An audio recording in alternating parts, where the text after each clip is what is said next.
world of football is, I wouldn't say it's normal, because all of a sudden... It's never been normal, is it? It's absolutely bonkers. I am joining you live from my bar. Oh, wow. Well, potentially could be worth it for 30 goals a season. Hello, my name is Roshan and thank you for joining us on In 20. We are back. Danny's back, as you can see over his right shoulder. It's still dark. It's the early hours of a Sunday morning. Thank you, Danny, for joining us. Just for us, of course. And you don't have a choice. It is a choice right now for you to decide. If I were to tell you that Diogo Jota is up there with the likes of Sadio Mane and Mo Salah, would you agree? Oh, that's a big, bold statement. Not quite yet. He's a very, very good player. We know that. He's got a lot of ability. He's scoring goals. My question back to you would be, if everybody is fit, Liverpool's strongest team, Champions League game, they need to win it. Does he play or does Firmino play? I still think there is a debate. You could go either way. You could go with all four of them, or you could go with either Firmino or Jota. He's very, very good. But I think from what those players have done over the course of 2, 3, 4 seasons is absolutely exceptional. He may well be on his way there, but he's not quite there just yet. Okay, then the next question would be, is he underrated to a certain degree? I think he may well be. I think when he came in, it was a very, very last-minute signing, wasn't it? And maybe some of the Liverpool fans were a little bit underwhelmed, taking him from Wolves. He started very, very well, scored some good goals very, very early on.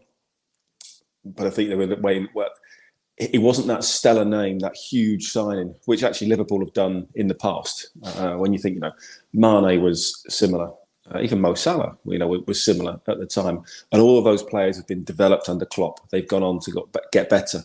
Even Virgil van Dijk as well. Big fee for him, but people were clearly a little bit unsure. That's why nobody else came in for him. So, no, I think Liverpool's recruitment has been exceptional over the last few years, and this looks like another exceptional recruitment. Was that injury early on in his stint at Liverpool a little bit of a roadblock? Because he started off and running like nobody's business, and all of a sudden that injury happened, and then there was a bit of a stall. Yeah, it's always tough. It's always tough when you pick up injuries. You go to a new club and you're on a massive high. There's an adrenaline rush. You've got so much energy. Everything is good. Everything's happening for you. And all of a sudden you get an injury. And then reality kicks in. You've maybe had to move house and the family have had to move. And all of a sudden it's not as enjoyable because you're not playing. You're in the treatment room. The days are longer. You're not doing what you want to do. And then, of course, you lose a little bit of fitness and it takes a little bit of time to get back in and get that sharpness back. So, no, it's no surprise that happened after an injury. It happens to a lot of players. It's like the new manager bounce.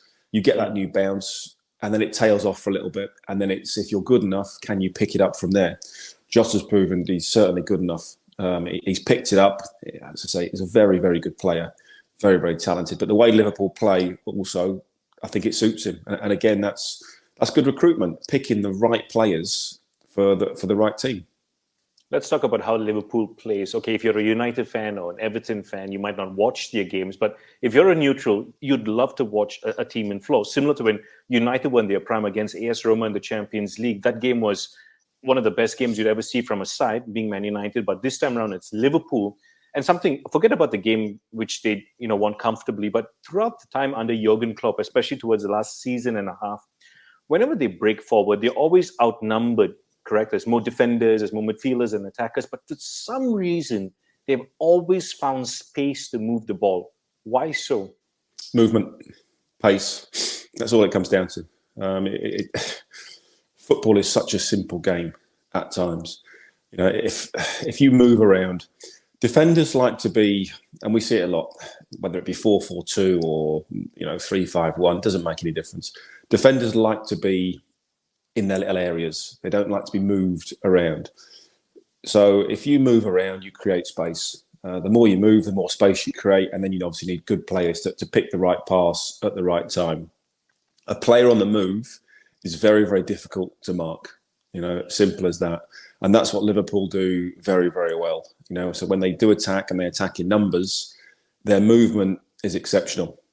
They very rarely pass to a player that stood still, and that's what makes it so hard to pick up. It sounds so simple, when you break it down, it does sound incredibly simple.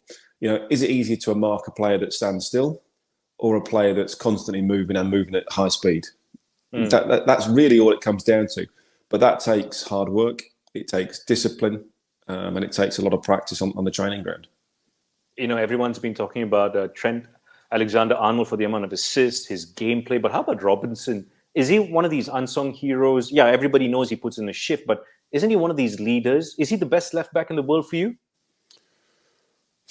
In the world, I don't know. I'd have to think of the comparisons. He's exceptional. Alphonso Davies from Bayern Munich. Apart from him, is there anybody? He's very, very good. His levels of consistency are absolutely superb. Can't think of too many bad games he's had recently over the course of the last 3 or 4 seasons. There might be 1 or 2 in there, but that would be about it. Not much more than that. He's a good defender, first and foremost, and then I think he's obviously very, very good going forward. But you're right. He maybe doesn't quite have the pizzazz or the sparkle that Trent Alexander-Arnold has on the other side, but he's just as consistent, and he's just as good in it, and he's just as valuable to Liverpool, maybe even more so, because as we all know, it's much harder to find a left back than it is a right back. Okay, fair enough. Just a quick word on Southampton. Okay, they're not in the relegation zone, yes, but they're not far off. They're a little bit. They're a little bit like that, aren't they? They're a little bit looking over the edge of a cliff. We can see the relegation zone coming, and we don't want to be there. Tough year for them. I know it will be. Okay, that's it. It's just going to be a tough season for them. It's going to be a very, very tough season for them. And it was back end of last year and realistically, they're just carrying on that form. Look at the quality of players. Are they going to score enough goals? They can't defend particularly well at the moment. They had issues defending last year and the year before at times, and it's going to be I think they are going to flirt with relegation. Oof, that's a bit harsh, but let's talk about Newcastle. New owners, we thought there'd be a big impact in terms of the manager they would have chosen. They went with Eddie Howe, who had a respectable reputation in the Premier League with his former club, but they're rock bottom, of the Premier League. And history has it, apart from West Brom, Danny, once you're at rock bottom during the December period, it's very hard to get out of. I was listening to all the stats yesterday. I think only 2 teams have ever survived after not winning any of their first 11 games. Newcastle have now gone beyond that.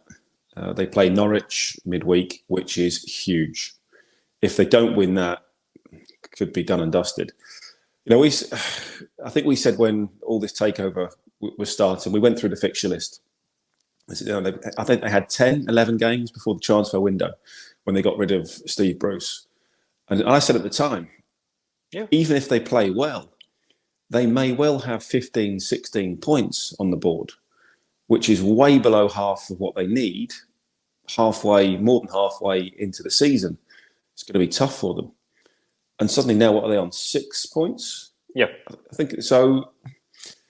You've got to win 3 of the next 5 and get a draw to get close to that 16 points.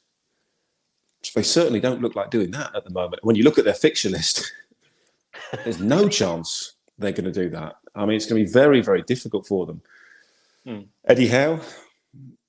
Okay, my question about Eddie Howe. Well, last time out got relegated. Have his teams ever showed the fighting spirit to get themselves out of this sort of situation? Not particularly, I would say. The question about Eddie Howe was, okay, fine, he has flirted with relegation in the past, and maybe that was a top and got relegated. And got relegated. So, but if from the player's perspective, right, you're thinking, all right, new owners, there's going to be a lot of money. They're going to try and bring in with all due respect to Eddie Howe, a really solid name, correct? And then you get a manager who perhaps might not have the respect of the players. Was that a mistake from the owners? I think he'll have the respect of the players. There's 3 players in there that he's worked with before that will know him well and perform very, very well under him.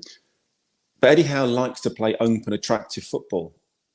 That's not how you get out of relegation zone. Hence, you go back to Tony Pulis, Neil Warnock, Sam Allardyce. of course, Big Sam. That's how you get, being organised, being difficult to beat, not conceding goals, nicking one at the other end, set pieces to get those 2 or 3 wins. That's how you get yourself out of the relegation zone. That's how you win a relegation battle. It's very, very difficult when you're bottom of the table to go in and play open, attractive football and go, yeah, we're just going to play everybody off the park and we're going to play champagne football. It doesn't work like that, unfortunately. As I say, Norwich midweek now is so crucial. Now, people talk about 6 pointers, and that's obviously clearly always a bit of a myth. But if Norwich win that game and stretch their lead even further ahead, Newcastle not panicking, but there'll be serious concerns that they could be not only the richest club in the world, but the richest club in the Championship. Okay, sorry, I didn't mean to laugh at that, but it was funny.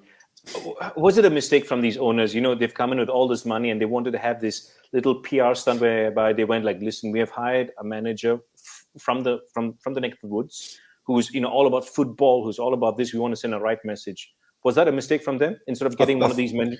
I think it was. I think we said all along, and we spoke about it on here, that there was 3 stages, 3 processes to go through. First and foremost, survival in the Premier League. Is Eddie Howe the right man for survival? Not sure. Is Eddie Howe the right man, if they survive, to steady the ship for a couple of seasons? Yes, he probably is, to get them playing a more attractive brand of football after having a pre-season and getting some recruitment in. And then you probably need another, when we talk, elite top of the tree manager to take them into top 4 Champions League, etc. Looks like they may well have got this first appointment not quite right. Because if they don't survive, it knocks your plan back by 3 years. Because obviously next year you've got to have a recruitment drive to get out of the Championship. You expect them to do that with all the money that they have. But then you've got to survive that first season in the Premier League because you'll need a different set of players to come in and do that. And then the season after that, you can start to think about mid-table and then sort of kick it on from there. So, I'm not convinced Newcastle really thought about it. Was it right to get rid of Steve Bruce? Would he have kept them up this season? Yeah. Whether Newcastle fans liked it or not, Mike Ashley never cared about what the Newcastle fans thought. But would he have kept them up? I believe so.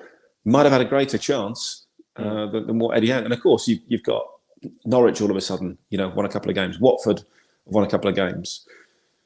Leeds and Southampton are sliding down the table, and that might be the only hope for the likes of Newcastle. It's a funny story of football. Let's talk about another manager just recently got the job in the Premier League, Stephen Harad at Aston Villa. And you look at the team, I know just 2 games, but there's something there. You talk about it having an impact on the players, a manager coming in. Steven Gerrard has done that. Yeah, he has. Of course, he's going to walk in that dressing room with a huge amount of respect and players will look up to him. He's done well, obviously, at Glasgow Rangers. He's got a fantastic coaching team around him. Michael Beale especially, very, very well-renowned coach that does a lot of the coaching. Gary McAllister, very, very experienced, a voice that he can lean on. So I think, he's done the right thing in bringing all his staff, trusted staff with him. We know that Steven Gerrard is a winner and obviously is very, very determined. We've seen that throughout his playing career. But also you have to say that Villa were not a bad side when he took over. Dean Smith was a little bit unfortunate. Dean Smith could have quite easily got these 2 results out of those 2 games. So, yes, it's a great start for Steven Gerrard, but let's not dismiss the fact that Dean Smith actually did a very, very good job. And we all felt it was a little bit harsh and maybe a little bit too soon to pull the trigger on him. Is it a bit harsh that Ashley Young doesn't get the credit he deserves, especially during the twilight years of his career? This man went over to Italy, won some things, came back, and he's like just this forgotten entity. Yeah, because it's not the Premier League. It's not sexy football, is it? That's the thing. You know, But players he's that a players that winner do it in Italy. Yeah, of course, but it'd be like, you know, Fabian Delph maybe at Everton. You know, it has a really good game. People go, oh yeah. It's, you know, someone else has and where, you know, people are eulogising, oh, get him in the national team. If he's played 5 minutes of amazing football, brilliant. All this, you know, I think it's expectations. You know, these players have been there, seen it, done it. The likes of James Milner, you know, at Liverpool. That's why you bring them in, because you know what you're going to get from these players. You know, there's an expectant level, but they're not bothered about plaudits. You know, at this stage of his career, he's playing because he loves the game. He's playing because he wants to do well. And you know, I think you see that. And he doesn't get the credit he deserves. A quick one on that. No, of course he doesn't. Okay, my point exactly. Let's talk about a couple of Roshan, teams. you're right as usual. No, actually, you're right. Time. I'm right. Yeah, for the first time. Never mind. So let's talk about Manchester United and Tottenham. We've got about 4 minutes to talk about these two teams. I'm worried every time I see Antonio Conte in front of the mic. You know, he's already had a go at everybody in his team, and then he's trying to pull it back a bit. It's really worrying when you see Antonio Conte in that manner come out and just slate everybody. It was a terrible result, wasn't it, midweek? And a terrible performance. Conte has very, very high standards, a huge work ethic, you know, from his players. And it will be a case of it's either his way or out you go. You know, it's simple as that. You know, I think we know his managerial style. He wants success and he wants to work hard to attain success. And he will make them work hard to get that. Maybe he underestimated the quality of players that were in at Tottenham. Maybe he thought when he looked at the players on the team sheet and the players in the squad, and from afar thought, yeah, this is a decent set of lads that I can improve quite quickly. Maybe he's gone into the training ground and thought, oh, maybe this is why Jose couldn't get them to play particularly well. Maybe why this is Nuno couldn't get a tune out of them. Actually, maybe they're not quite as good as people thought they were. And yeah, it's going to be a tough one. Because when he did it at Chelsea, he changed the system. He had the players. Yeah, but he let them play for 2 or 3 games and the results weren't great. And then he changed the system, and I think they got a lucky 1-0 win. And from there on, it's like the players believed in that system, and they took it on board, and they just went from strength to strength. And yes, the players were of better quality at that stage. But yeah, but I like it. He's honest. You know, he says what he thinks. If you don't like it as a player, work harder, play better. Simple as that. Golden rule of thumb as a football player or any walk of life. You can't use that terminology for Manchester United because nobody knows what's going on. I don't think they know what is going on. And now all of a sudden, you've got Uncle Ralph, who's coming in to fix things, get things right. We've all spoken about, or rather every media outlet in the world has spoken about his credentials. But my question to you is, yes, he's got a fantastic resume. But has he worked with players with such big names? You've got Paul Pogba, who's won the World Cup, who's unfortunately made more headlines with his agent. I don't think he'll care. I really don't. When you look at what he's built and all the stick that he took for building Red Bull, you know, for the Red Bull teams, you know, that it came under a lot of criticism, you know, for all that and what he did. Tuchel speaks highly of him. Klopp speaks highly of them. It's going to be really interesting because generally it's his way or you're out the door. Doesn't matter who you are or what it is. He likes to play a certain way. Ronaldo's going to be the interesting one, isn't it? Because Ronaldo doesn't play his brand of football. We know that how he likes to play and get the ball back very, very quickly. You know, the rock and roll, the heavy metal style football. That's not Ronaldo. It's going to be really interesting. I think if he'd have come in as sporting director, unbelievable. The fact he's going in as coach for 6 months and then sporting director, I think just goes to show that Manchester United clearly had no idea who was going to be the next manager when they sacked Ole Gunnar Solskjaer. And that speaks volumes, yeah, for Darren Fletcher and whoever's in charge. You're one of the biggest businesses in the world. Would you sack your CEO and then just go to the shop floor and think, oh, hang on, I know. You that work on the checkouts, can you come and run the company for a little bit? I mean, there was just no plan, was there, whatsoever? It's absolutely ludicrous. But good luck to him. I think it's going to be really interesting to see what he does and if he makes those really big calls about the style of football he wants to play. All right, Danny, it's been an absolute pleasure. 20 minutes it is. Until the next time, take care.